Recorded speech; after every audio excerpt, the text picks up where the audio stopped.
Okay, hello guys. Welcome again sa ating next session. So sabi ko nga kanina, ang natapos natin kanina is nag-create tayo ng isang endpoint.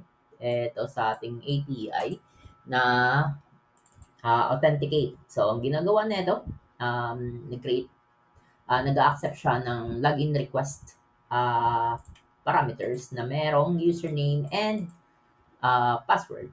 Okay, bale, ayun. Ang gagawin natin, since wala tayong database, ang gagawin natin ngayon ay gagawa tayo ng ating database. So, sige, simulan na natin.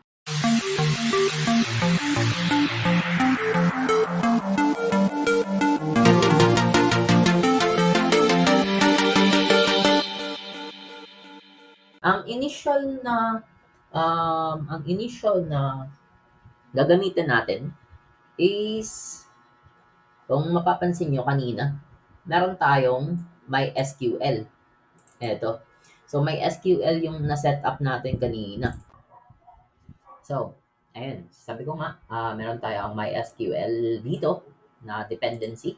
Meron din tayong JPA. So, ang gagawin natin is, mag-create tayo ng database. Ang database sa ating, tawag dito, MySQL. Okay.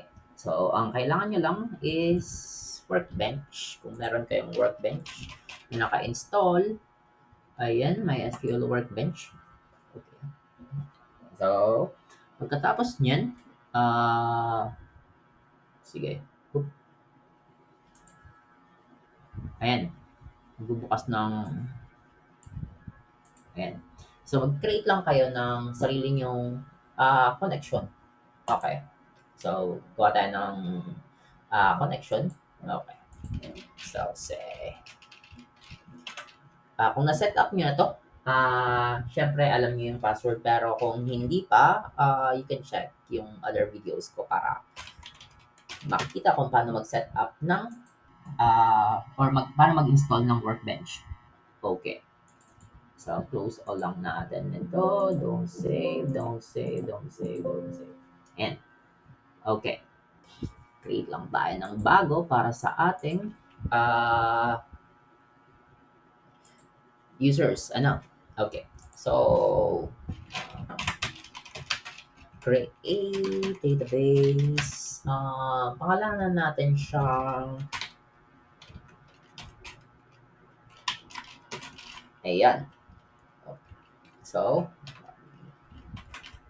ito yung pangalan ng ating database. Okay. So, check natin. Ayan. So, mukhang okay naman. Now, create tayo ng table. So, sabi ko nga, kailangan natin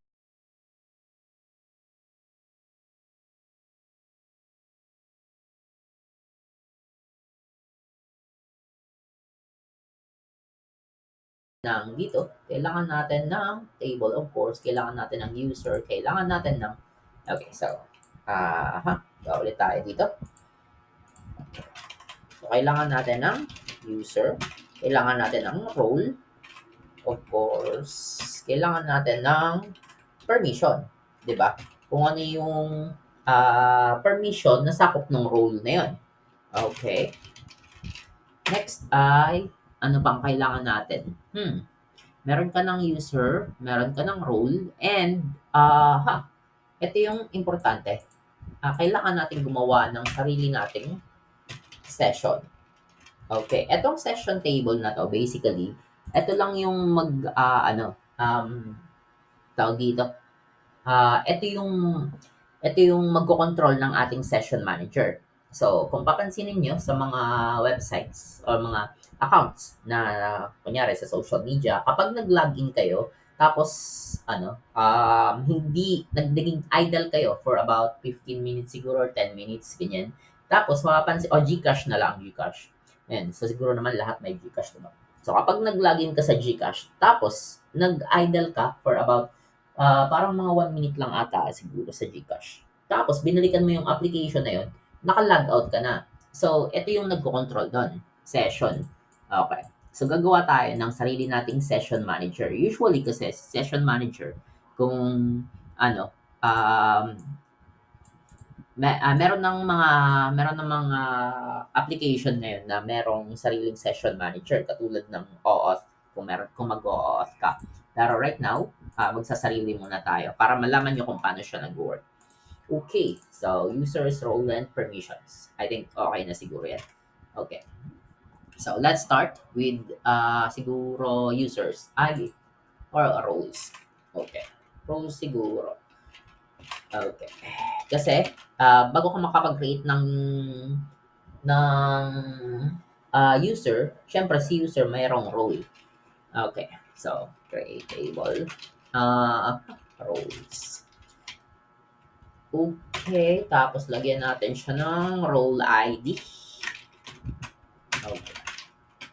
So, etong si role natin, gawin natin siyang primary key. Okay. Tama? Okay. Primary key. Tapos, siya ay naka-auto-increment. Okay. Next, we have... Uy! Ba't may error? Okay. Sorry. Okay. Yan. So, kailangan natin siya ng code. Okay. So, try natin siya. Kunyari, ang possible na values nito ay so, wait, sabihin na natin na admin or staff, ganyan. Sige. Okay, so 3 characters lang. Okay. Next, we have, ano pa? Kailangan natin ng, of course, description. Okay. So, sabihin natin na varchar, tapos, yung description should be 50. So, yan. Pwede na siguro yan. Okay. Okay. So, ayan. Try natin. Okay na siguro ito. Oops, run natin. Oops. Okay. So, may error daw. Bakit?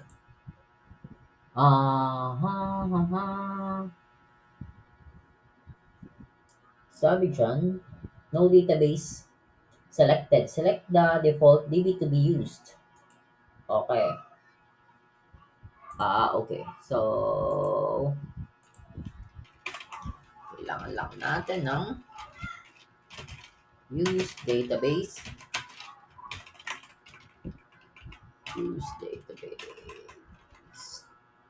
Ay, sorry. _DB. Ayan. Okay.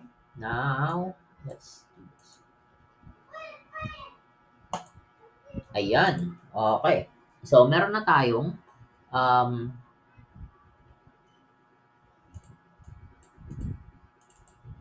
okay, roles na table. Okay. Next, ang kailangan natin after ng roles, so sabi ko nga, magagawa tayo ng roles. Pagkatapos ng roles, kailangan natin ng ano pa? Users. Okay. So, create tayo ng users. Nasaan na yan? Okay.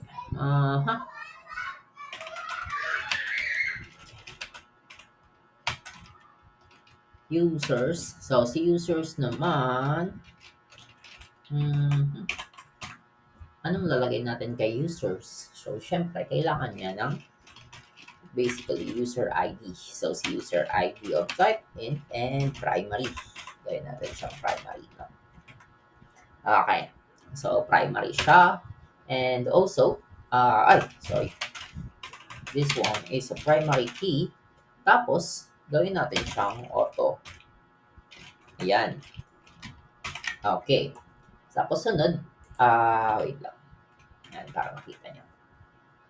So, kailangan natin ng, bibigyan natin siya ng, i-link natin yung user na to dito sa role. Okay. So, role ID. I-link natin siya gamit yung role ID. Okay. So, role ID na naka-reference siya kay references. Ayan. So, references sa roles na table. Okay, correct? So, sabihin nyo kapag mali ako ha. Ayan. Tapos, etong role ID. Yan. So, ayan. Naka-reference siya sa role na table. Oop. Ayan. Ngayon, kailangan natin kasi. Okay. So, meron tayong username. Of course, ito yung mga username na naandun sa natin sa code natin. So, lagyan lang natin siya ng, varchar. Kasi, ang pinaka-possible na username natin ay 50. Okay.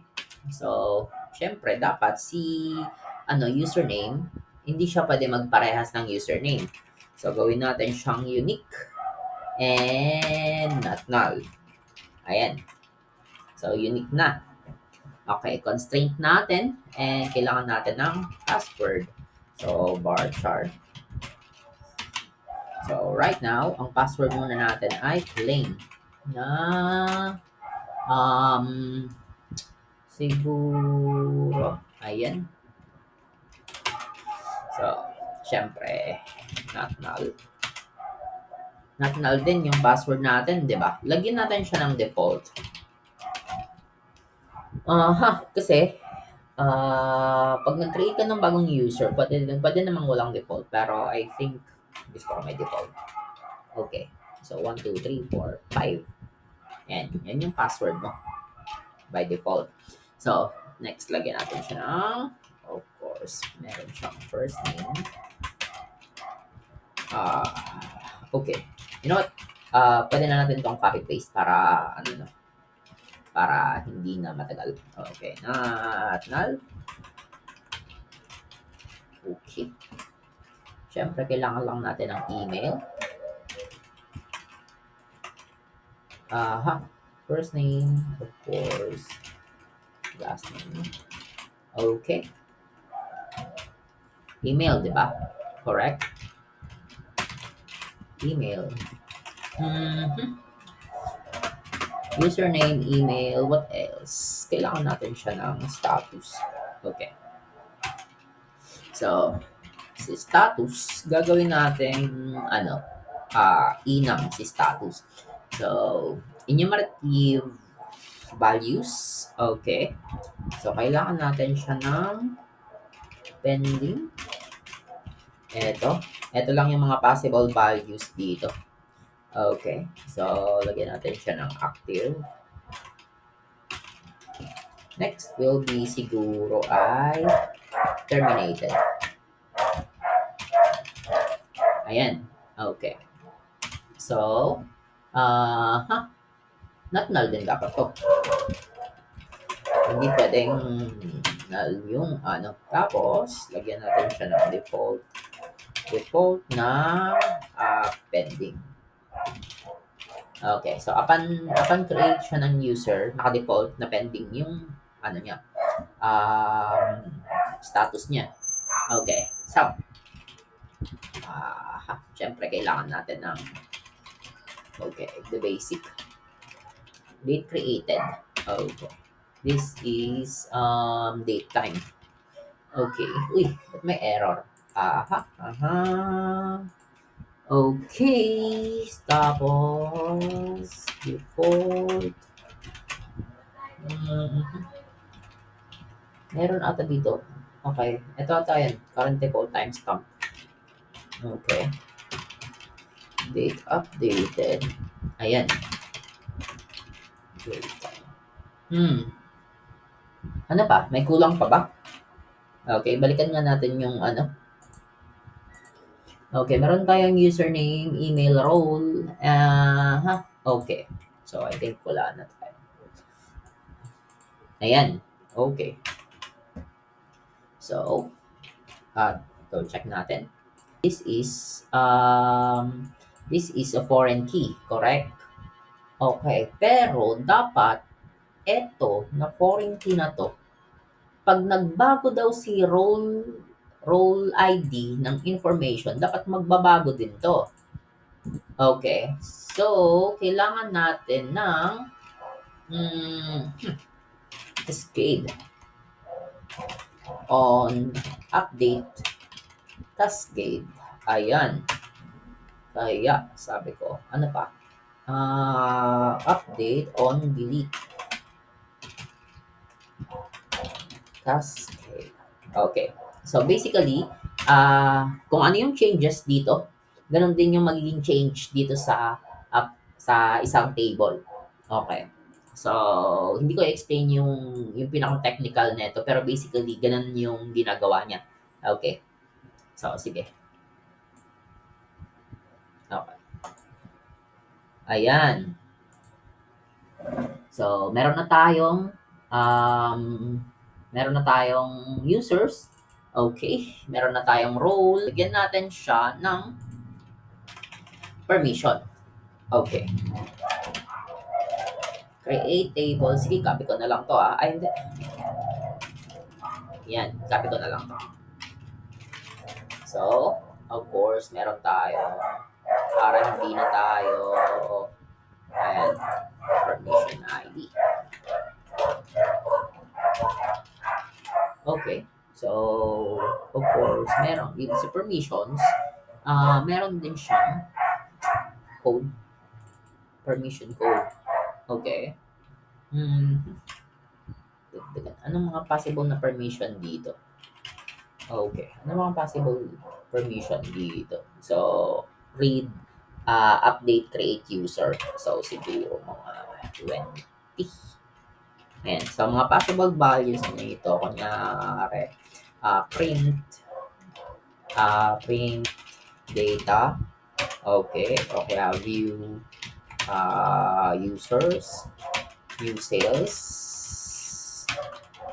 So, yan. Yan yung mga possible permissions niyan. Okay. So, sige.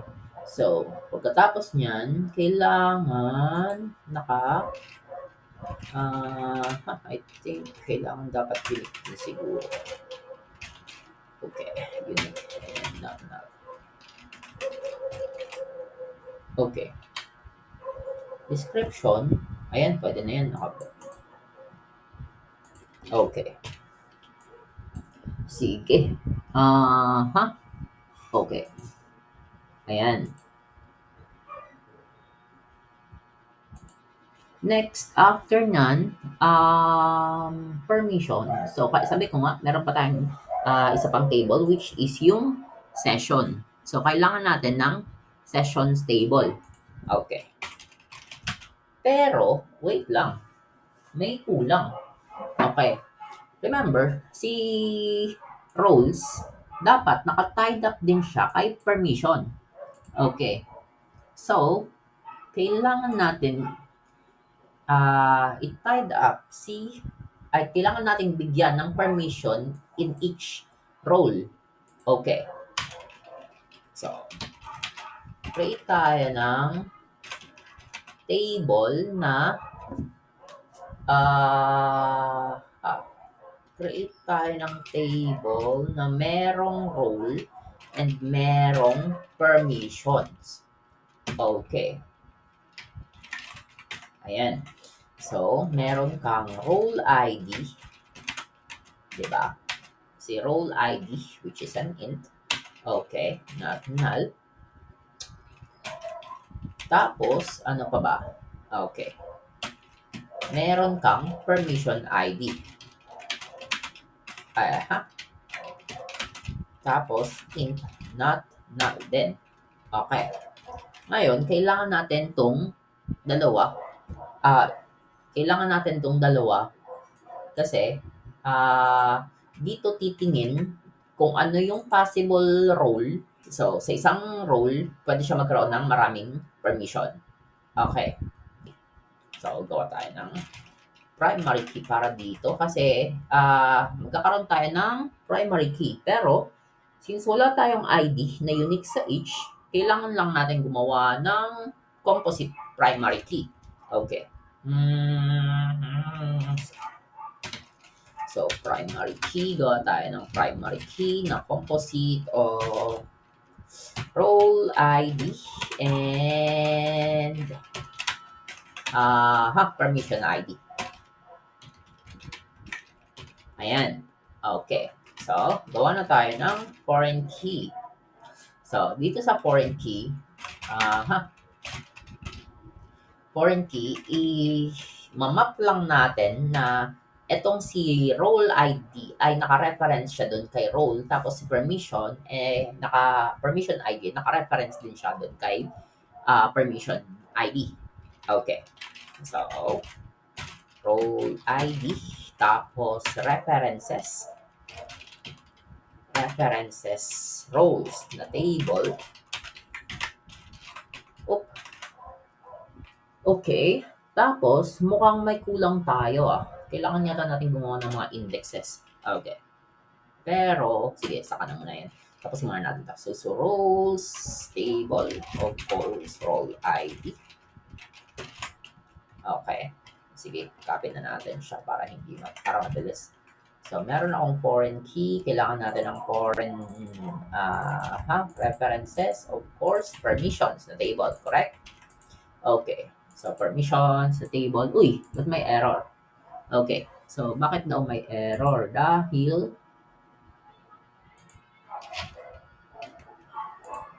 okay. Ayan, wala nang error. Okay. So, ngayon, so sabi ko, okay. So, di ba, natatandaan nyo?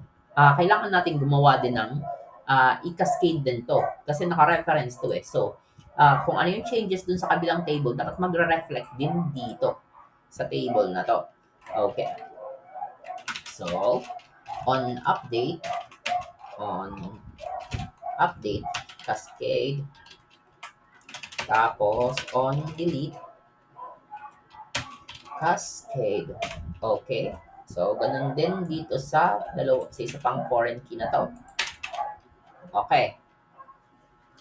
So, ayan. Ano pa ba?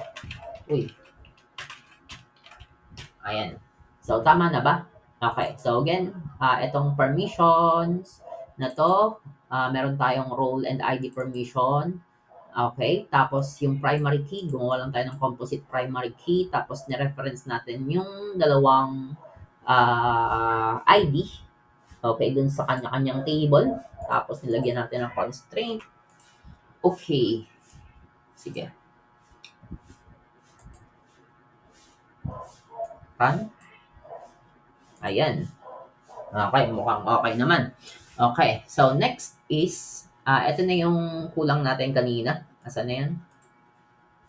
Meron na tayong users, role, permission, and session.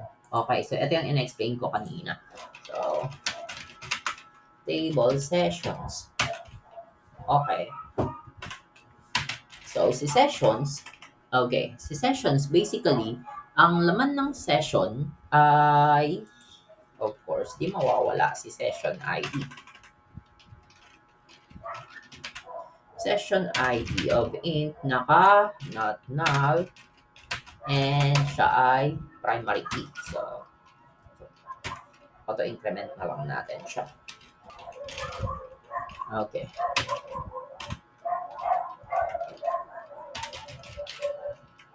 Okay. Yan. Okay. I-una na natin. Ay, sige, okay na yan. Parehas na. Okay. Ngayon, kailangan natin ng, dun sa session, kailangan natin ng username. Etong username na to, bali yung session table, yung magme-maintain ng kanyang session, unique for session. Okay. So, ilang username, ilan yung nilagay natin doon? 50. Okay. So, 50 din. Ayan, 50. So, 50. So, not null and unique. Uy. Ayan. So, unique yung username. Okay. Tapos, kailangan natin ng token. Okay, so etong token na 'to,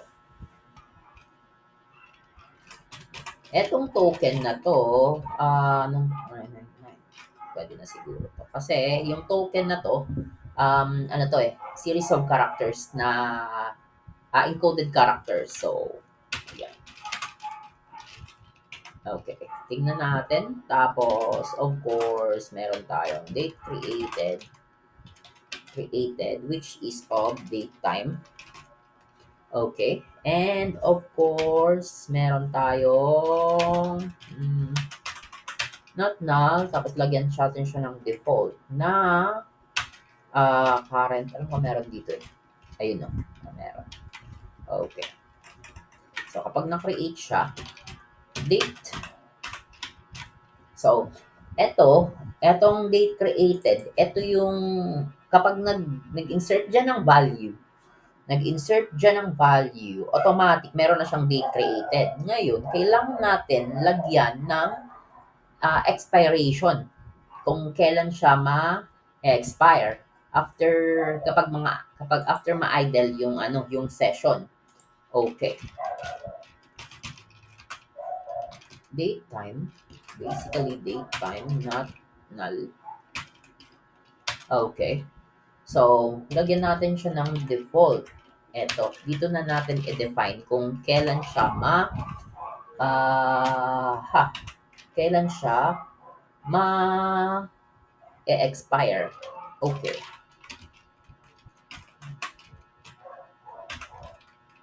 Current date time, current timestamp siguro. Lagyan natin ng interval of 15 minutes. Ayan. Okay, tama ba yung Tama ba yung command ko? Baka mamaya mali Correct me Okay. Tapos, sige. Foreign key, pwede naman. Diba, username siya. Okay. Aware ka naman na si username, actually pwede kong ilagay dito, i-reference ko na lang siya. Okay. Oo nga. Ba't ko pa sinulat doon? Okay, sorry. Ano lang ako. Pero pwede naman siya, references. Okay, references ng table. Tama ba? Yung table natin, users, may S. Permission, sessions. Okay, so plural yung table natin. Username. Ayan. Tapos, of course, huwag mong kalilimutan lagi yung on update cascade.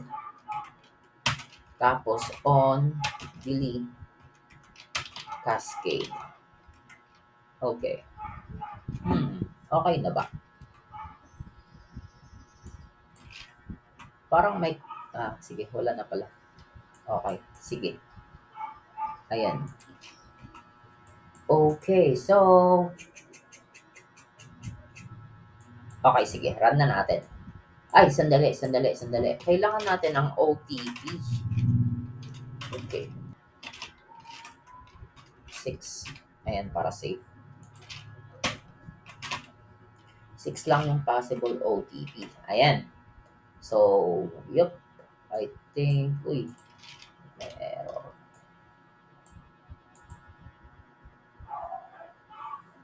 Failed to add missing sessions. Ano daw? Okay, failed to add foreign key constraint. Missing column username for username. Oh, username. Okay, so yan. Username kasi. Okay. Sige. I-one-liner nga natin to. Medyo na ako. Ayan.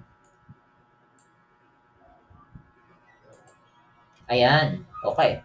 So, basically, meron tayong tables. Nag-create tayo ng database. Tapos, meron tayong tables na roles, user, and permissions. Nag-create tayo ng role permission table na mag-handle ng um, relationship between roles and permissions, tapos yung sessions. Okay. So, ngayon, ang next natin dyan will be kung paano natin lalagyan ng dummy data and paano natin siya i-connect sa ating application.